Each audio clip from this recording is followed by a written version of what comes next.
So, guys, I was watching this video online of these kids in the UK who were harassing a bunch of McDonald's workers. And first of all, like sometimes with Instagram, I kind of noticed that they may show you videos of incidences that have happened months and months ago. So I thought this was recent, but I do want to give my thought about it. So what happened was that there's these bunch of annoying teenagers from the UK just making clicking sounds and other just annoying sound effects, and they were going into a McDonald's, and it was said that they kind of do this every single day. Like they go to the back of the restaurant, like behind the counters, like where the food is made, and then just harass people or say things like inspection and whatever. And then what happened was the managers and other people got fed up, and they kind of just like lured them into an area and then kind of closed it so they could not escape really. And then they called the cops on them. And then uh, when those kids were like saying we're getting detained, they were saying things like, "Oh, you sexually harassed me.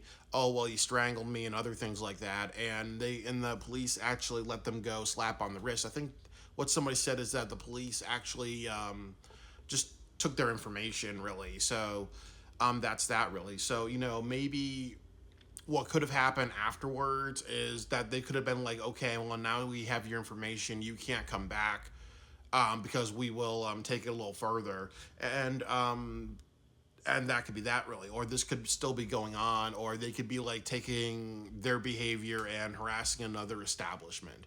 But there are a couple of things about this. I do think that, as a lot of people say, that this is part of millennial parenting, and that is kind of a stereotype. Like there are some millennial parents that are good disciplinarians. There are some people who are very, very lax, and there's some people who are stern, are hard but fair, and then there are some parents who are abusive with their discipline. So you can't kind of stereotype it, but I do think that a lot of people do understand that nowadays there is a lack of discipline. There is a lot of parents being the friends of their kids, and I grew up in the 1980s. I was born in the late 80s, and I remember like my parents being hard and old school. Kind of sending me if I made mistakes on my homework. 1 hour video games. And other things like that. Sometimes they were free. Sometimes, they let me do things. Sometimes, I was home for 8 or 9 hours while they're at work. I could play all the video games that I want. So I had some, um, just freedom. And I remember like my younger brother who was born in 1999, and yes, there was some structure, but I remember how he kind of grew up, and he can always talk back. He had like a bunch of video game systems, would play M-rated games and whatever, and just it was kind of almost like what you see with younger kids. Two things that sometimes parents don't um, lay down the law or have the same rules, and sometimes we say it could be millennial. It could also be that there's a lot of baby boomers who have kids, and they're a little bit older, so they're like, you know what? Since I'm having kids and I'm in my 50s or 60s, um, I don't want to argue every battle because it's just exhausting. Or the other thing is that they know that they're gonna die, and they're gonna be like, I want my kid to love me. I don't want to be known as the screamer or whatever parent. So there is a sense of so that's kind of where millennial parenting comes from. And then there's also people who have philosophies like, oh well, if you spank a kid or if you discipline a kid, or you set boundaries, that destroys a kid's self-esteem. But that's why they say democratic parenting is the best. It's where you discipline a kid, but you explain, and then when they have the information wrong, you keep explaining and saying, this is why this is happening.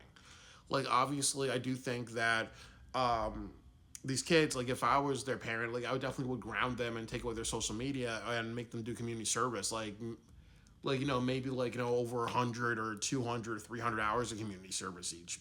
And if I was a judge, I would just say that. I would say like at least like 300 hours of community service, and they are banned from that restaurant, and ultimately they're banned from any establishment for like maybe a year or whatever, because I want them to kind of learn that you don't harass people and other things like that. And I think that would be fair. And I think that if they actually chose to take accountability for their behavior, they would turn out stronger people. And then also, like, just like the teaching family matters, sometimes the best punishment you can give is a debt to society. And I think that would change if they chose to recognize their faults. The next thing that I would say is that I would kind of would say is that a couple of upsetting things. And I understand that they're young and dumb; they're not like thinking. Um, but they were saying sexual harassment and you strangled me. So there's two things about it that a lot of times people joke about sexual harassment or threatening to put sexual harassment charges on somebody. And definitely that's something you never ever do. Like, obviously, that's bad when a woman does it because, there's a lot of women that are rape victims and victims of sexual harassment. And then there are also women, um, when you think of a victim of sexual harassment, the first thing that comes to mind is a woman. So,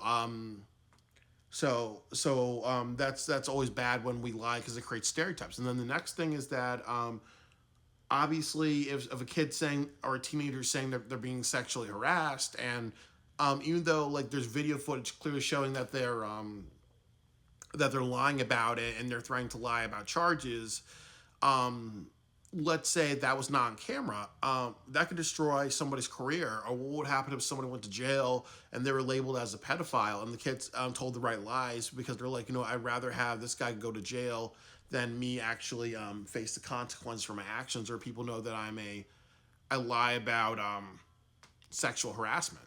So that's not good. And then also that goes with strangulation. There are people who assault children. As I said, there are plenty of parents who have an old school style of parenting of abusing kids, really. So, if that was not recorded, maybe the manager could lose his job or be tried as a sexual offender or a child assaulter, and that could be all just based on a bunch of lies. So it's not good that they play those cards, really. And I really think that, as I said, if they just let these kids go and their parents did nothing and whatever did nothing, it's not going to help them become better people. It's going to teach them to continue their behavior on somebody else, really. And I also think the last thing I have to say, and I always have to talk about the race thing, that a lot of these kids are very dark skinned. Um, so it hurts people of color because it's as the old saying goes. If there's in the white community, there's an issue of school shootings. You see a lot of mass shootings in America. They're mostly done by white kids. But if a black kid does like the exact same thing, a lot of people will be on edge about black kids.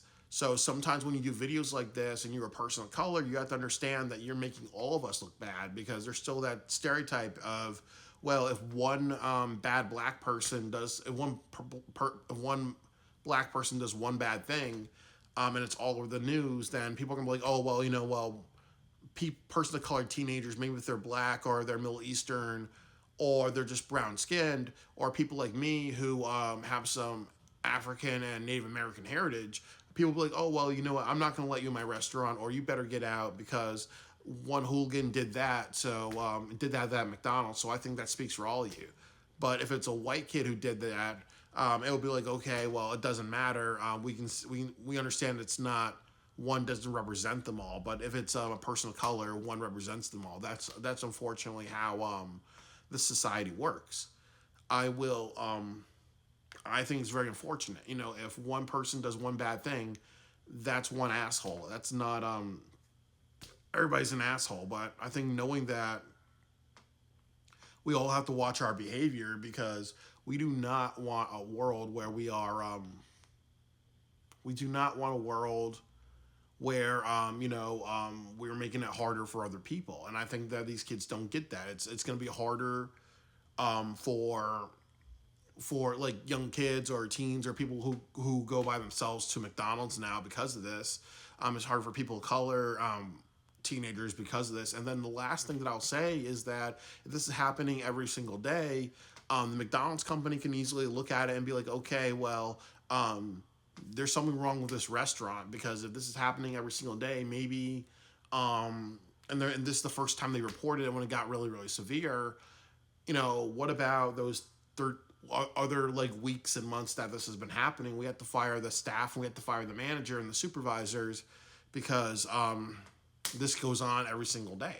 You can't have you can't have kids or public people walk through a kitchen because of sanitary issues. Um, so it creates a lot of problems for other people, and I don't think these kids actually get that or grasp that or care to grasp that. I think or care to grasp that is the most important part. So I think it's a very very unfortunate thing. Um, I think that it's good that their videos self tattletale, and I think that also too, as we're raising children nowadays, we should also watch videos. I think as they get older, we should watch videos like this with them and kind of talk about it and talk about why that's such a bad thing.